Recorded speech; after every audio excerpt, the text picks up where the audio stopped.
Alright, so today I'll be replacing the oil pan gasket, rear main seal, and the oil pan hardware on my 1967 Mustang with the 289. I'm using all Fel-Pro gaskets for the oil pan gasket. The gasket number that I'm using is one piece oil pan gasket 6683. And they are the same for the 302s, 289s, I think the 200s, pretty much all small block Windsors. Which makes this gasket pretty unique. It's rubber, one piece, which is exactly what I wanted to hopefully make the installation a little bit easier. And then it also comes with these little Fel-Pro pop clips that are in here. And the way that works is the threaded portion thread into the oil pan, put one on all four corners, there's four in here, and you push the hole for the bolts up and in. These will snap close. It'll hold it, you hold it up on the oil pan itself, and then you just go through and put in all the other bolts. I don't remember where the bolts I got. Looking at them, I'm assuming they came with this kit all together. I think I bought this kit all as one thing. And then I also have the Fel-Pro two-piece rear main seal. Luckily for these small block Fords, they're pretty easy because you can just go ahead and slide them out. So when I was going to go ahead and do the oil pan gasket, I wanted to go ahead and do this as well. And the part number for that is the Fel-Pro gasket 30136. And then for the oil pan itself, I'm going to reuse mine because mine's in good shape, and I'm just going to paint it black with some Eastwood paint that I have on hand. I went ahead and took everything out of the packaging to kind of show you how these work. So as you can see, there is a threaded end right here.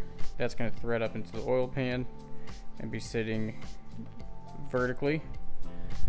And then what you do is you just push the oil pan gasket all the way up and through, and that kind of compresses this plastic piece.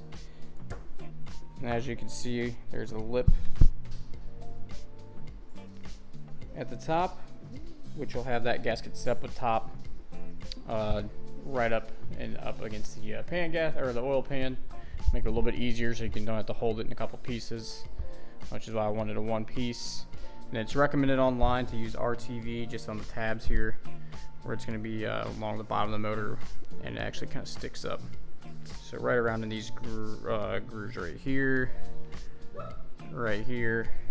and then on these sides as well. I'm going to go ahead and start by jacking up the car, being safe and next to using jack stands, and then I'm going to go ahead and pull the drain plug, let that oil drain while I run to the auto parts store and grab some oil and a new oil filter. I'm hoping that should give me about, I don't know, 20 minutes or so where the oil will drain, and hopefully that'll alleviate a huge mess as I start taking off the bolts to the oil pan itself. So I'm going to put you on time lapse and get going.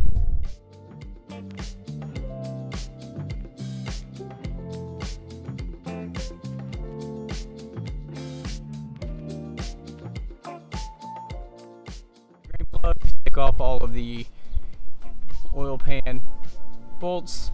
After I let it drain for about 20-ish minutes or so, I run over to the auto parts store and get a new oil and oil filter. Always be safe, use your jack stands. Mine have the little lock in them. They're just from Harbor Freight. And then I always use my jack, and I always get my jack under the car too. So I won't have the jack under any load, but I will have it kind of snug up against something. That way I have both my jack stands and my jack all holding the vehicle up, just in case something were to fail, I won't get crushed. Alright, so you can see now I have my jack. It's not really under any load. It's just holding up the strut rod. Bushing's kind of in that area right now. But if anything were to fail, that jack will go ahead and hold it, and then I store it in a complete locked upright position as well. I saw somebody do this about 10 years ago or so whenever I worked at Valvoline actually changing oil on cars before my current career, and it always just seemed to be a really good safety measure to go ahead and have just, you know, multiple points of contact to keep that vehicle up, just in case anything were to ever fail. So I highly recommend that. That's a little trick I learned. I saw some little boy do, and pretty much to this day I still follow that. This isn't going to be the best camera angle, but I just want to go ahead and show you. I mean, my car is covered with oil. I mean, just all the way down the entire aft end of the car from that oil pan. Luckily, we already did the transmission pan in a previous video. That's all looks good as I'm looking at it now. There's no transmission fluid, but there's oil everywhere. So I think this is really going to help out the car overall. And actually, I forgot that my oil drain plug is up in the front, way up over there. So I'm going to go ahead and actually move my jack to support it from back here. That way I can crawl under the front side of the car a little bit easier and get to drain out all that oil.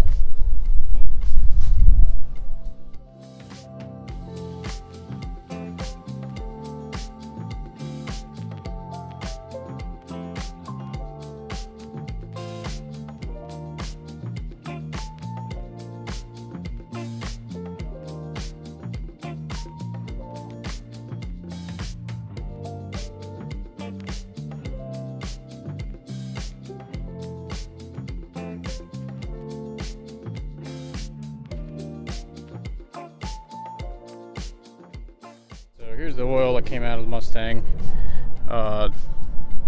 Very, very dark. So this was changed when I first got it. I first got to run, so I definitely know that it was running rich and lean, and then switching back and forth. It didn't have timing set. It was running warm. It had bad head gaskets. So I probably got about, I'd be surprised if I had 500 miles or so on this oil, but it's been through a lot in the last year, so I'm glad to be changing this out. And then I'll show you what the oil pan drain plug looks like. Right now I have it closed up just so I can have plenty of room in this pan. That way it doesn't drip all over the street.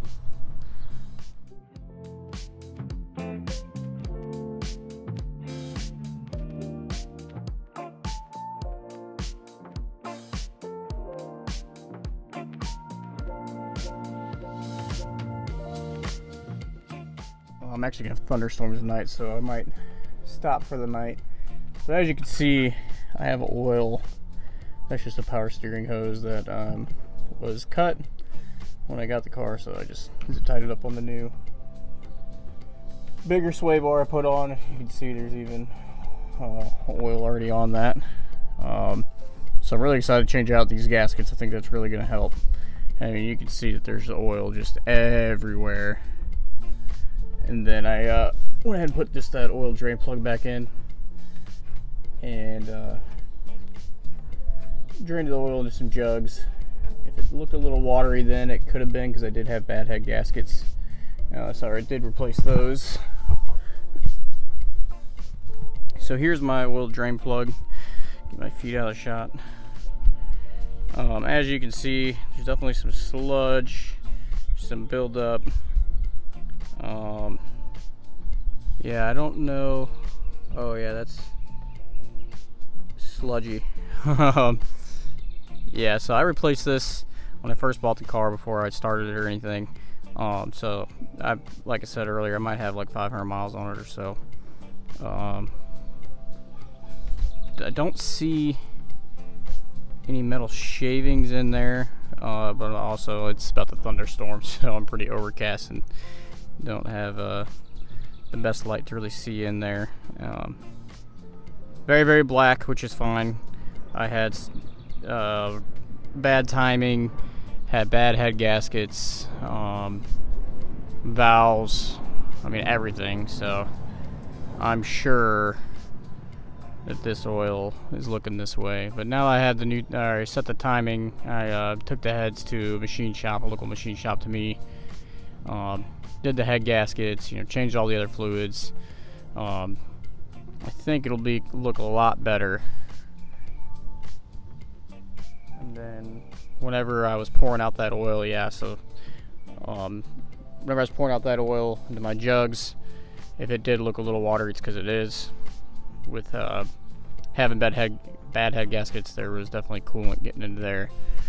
And the oil catch pan that I use, which sucks, it has some water in it from a previous storm yesterday. So probably looked a little watery than it was, but also wouldn't be surprised because I did have bad head gaskets.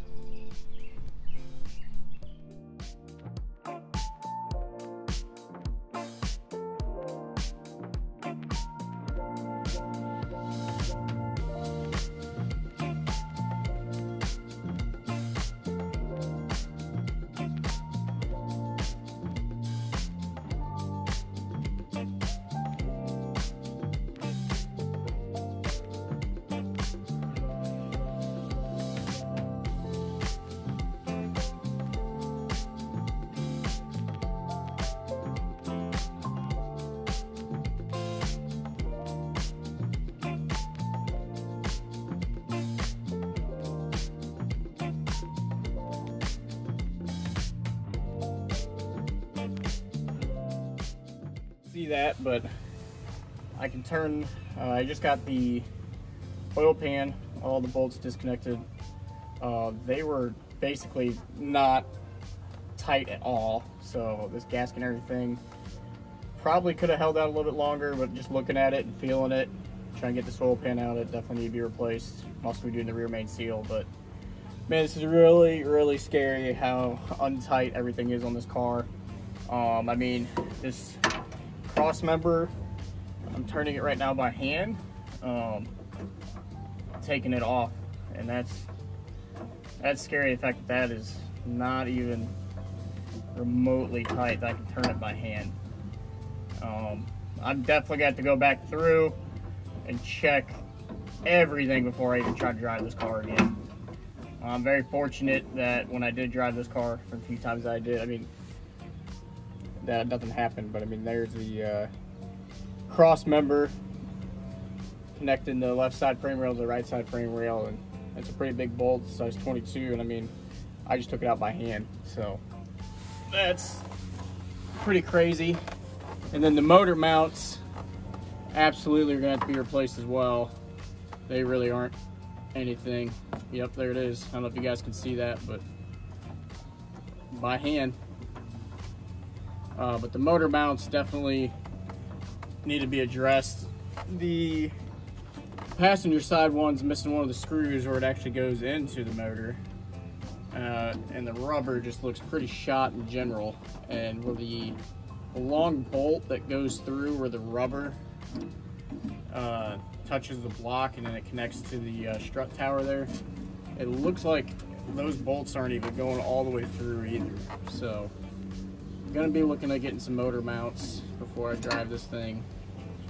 Here's the second cross member bolt that came out just by hand. Yeah, so definitely have to get some better motor mounts and go through and check the tightness of everything, because clearly nothing was tight, which could really fix some of the issues that I have when driving it, with just not feeling super planted or just great altogether. Still feels like it's a little boat-like even after doing the sway bar and all the suspension and everything, which I still need to do the tie rods. I mean, they're not bad, but after sitting and being a little dry rotted, might as well replace them. I'm also going to be taking out the power steering. It had it in the car originally, but it was just a leaking mess. All of it needs to be replaced. I mean, it's not really worth me to keep it up here if I'm not really going to use it. I might end up buying some aftermarket stuff to replace it, but honestly, I think I'm going to go with the Borgeson assisted power steering box, just because I've seen really good reviews about that, and then it'll also keep my engine bay clean without adding another pulley and all that. So right now I'm just working on getting this oil pan out of here, and it's not the easiest, but looks like I'm gonna get this cross member out of here, which should help significantly, I'm hoping. Yep, there it is. All right, that was not that difficult. Take have to take out that cross member. Get this out of here, and then I'll actually set right there. For the time being, I'll grab you guys and we'll take a look. I'm gonna go ahead and get my pan under here for the oil pickup, and let anything else that's dripping drip for a little while. So yeah, let me go ahead and grab you guys and show you what's going on.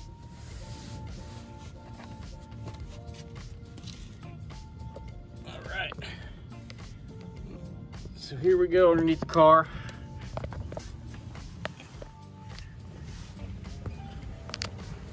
So, all right, so I got the oil pan off over there. I removed the just cross member, and those bolts that's holding that cross member in, I did it by hand. So again, I don't know if you guys heard me earlier, but that's pretty scary driving this car. Before I do anything, I'm gonna have to really go through and double check everything's tight. I mean, the transmission pan bolts, oil pan bolts, all the suspension I've replaced, everything has just been super loose. So I'm very fortunate that I have not had any issues so far, really. Yeah, so I got the oil pan off. I'm gonna go ahead and flip you guys around. It's gonna be kind of hard camera angle to follow. So here's the front end of the oil pan. You can see that gasket is just chewed up, kind of there, kind of not. I'm gonna be doing the rear main seal while I have all this off. So I'm gonna do that, and I'm gonna get out a flashlight so I can see everything a little bit better. But as far as I can tell, everything's not looking too bad. I don't know what's going on with that bolt there on the right, when all the other bolts are capped off besides that one.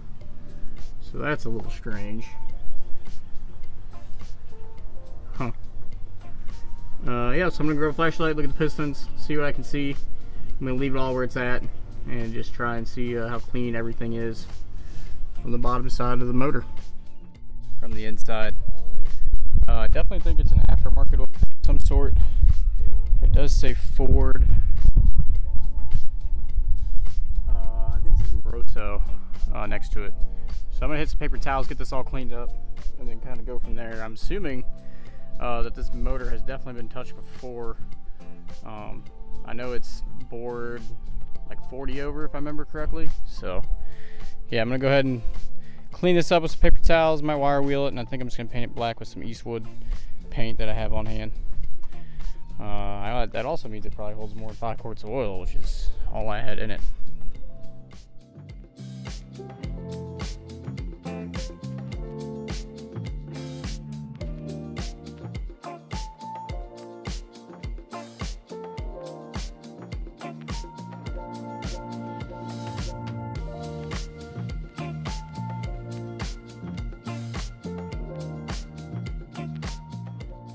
So it's actually chrome, which I had no idea was chrome, and it says Ford Motorsport on it. Earlier I just saw the M and O, and I was like, maybe Moroso or something, because it looks like it's probably bigger than stock. I think, I'm not entirely sure. So I just went ahead and sprayed some Goo Gone on it. Really got a lot of the oil, and it was painted blue at some point off. There is definitely some surface rust on the outside as well as a little bit on the inside. I think it actually looks a little bit worse on camera than what it actually looks like in person. So I'm gonna go ahead and run with that. I am gonna have to sand some of this stuff down. Make sure you get off all the gasket and a nice flat mating surface for the new oil pan gasket. And then one of the areas of concern I had after looking through, you kind of see that big scratch right there in the oil pan itself. So that's why I went ahead and started cleaning the inside, mainly because I just wanted to see if that would potentially cause a leak or anything. And I can see something here, but I can't feel anything, so I think it's going to be okay. And I'm actually planning on just painting this black, like I said, with some Eastwood paint that I have, and then running it from there. If it does end up leaking, then I'll just end up replacing it. But I think it's not in horrible shape. I mean, it's dented. It's not perfect. Got some scratches and everything.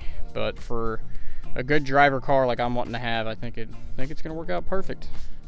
And then I can save a little bit of money that way and put it into something else. So I'm gonna go ahead and let this dry for a little while, and grab that crossmember that I had, probably sand that down and paint that up too, since it's caked in oil. I'd rather go ahead and get that all taken care of now.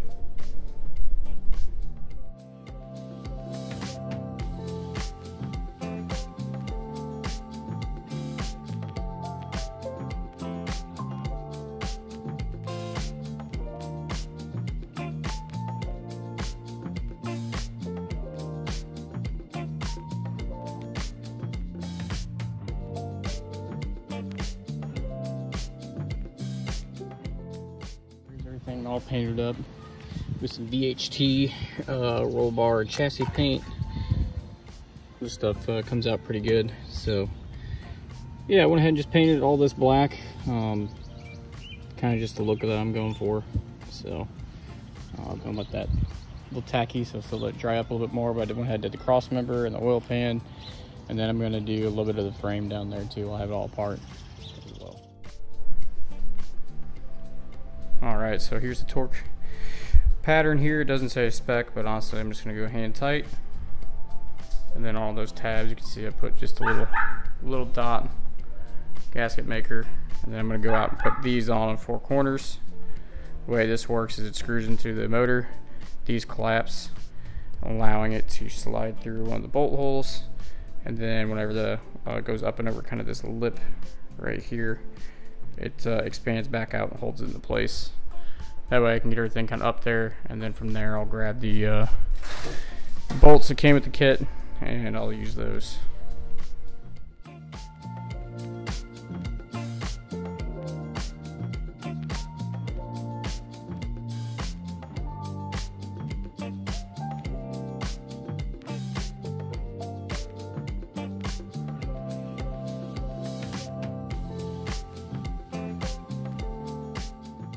On the end caps, from taking off that old gasket right in here, I still had the gasket in there, and I was kind of curious how come this wasn't fitting right. As soon as I took those off, everything seems to fit a lot better. And then those blue clips, you can see it right there, so it kind of just holds it up. Now it's not flush up against the oil pan, but I also didn't really tighten those down or anything. I just did it quickly by hand just to hold it up into place. So now I can put the oil pan on, and then I can throw a couple screws to kind of hold it up in there. Yeah, and I might go back and add a little bit more RTV, or the black gasket maker, kind of up where the tabs are at. I already put some on the gasket, so I think it'll be alright. But if I see a noticeable gap, I'll add some more.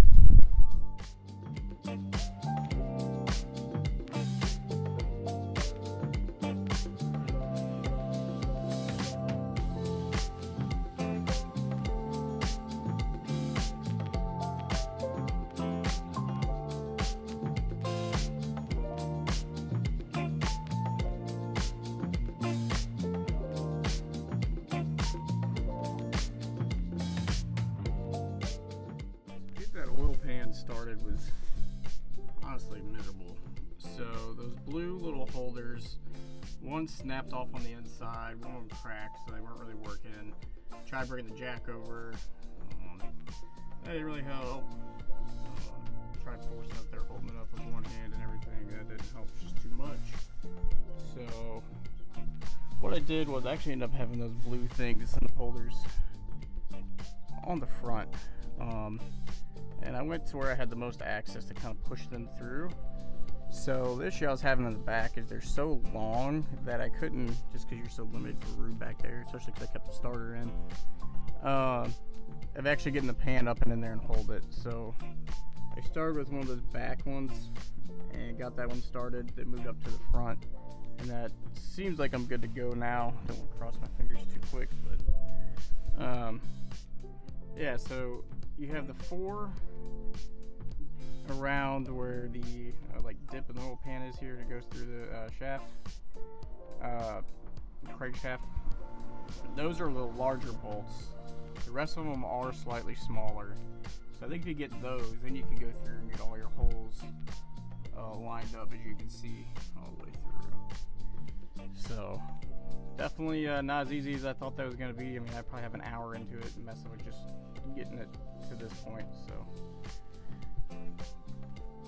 finished product definitely looks a lot better. I have all the hardware on.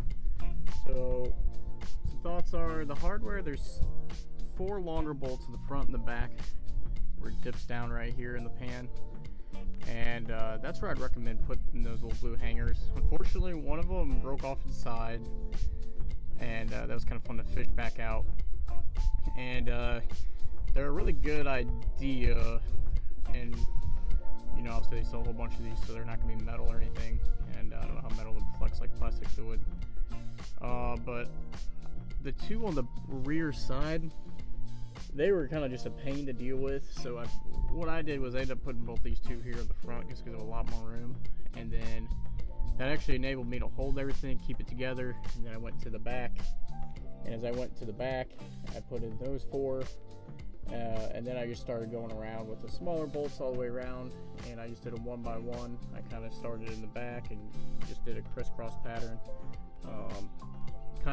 Just kind of going back and forth to get the gasket and everything lined up. Took quite a bit of time. I thought I had a time lapse of it, but I guess I didn't.